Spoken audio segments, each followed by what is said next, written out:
Assalamu alaikum. This is Humayet Asif. Welcome back to my YouTube channel.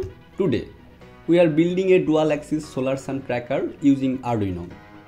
This project helps solar panels track the sun throughout the day, maximizing energy absorption.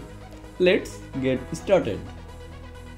For this project you will need Arduino Uno, 2 LDR light dependent resistors, servo motor, 2 resistors, 10 kilo-ohm, solar panel, switch, some wires for connection, power supply as 9-volt battery.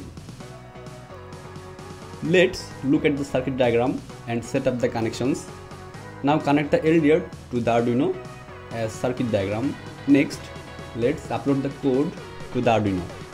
The code reads the light intensity from the LDR and adjusts the servos accordingly.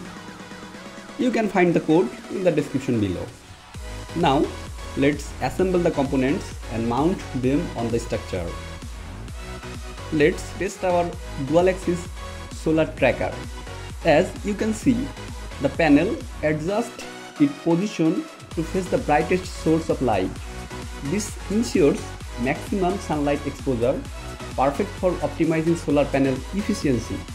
And that's how you create a dual axis solar sun tracker with Arduino. This project is a fantastic way to learn about the solar tracking and servo control.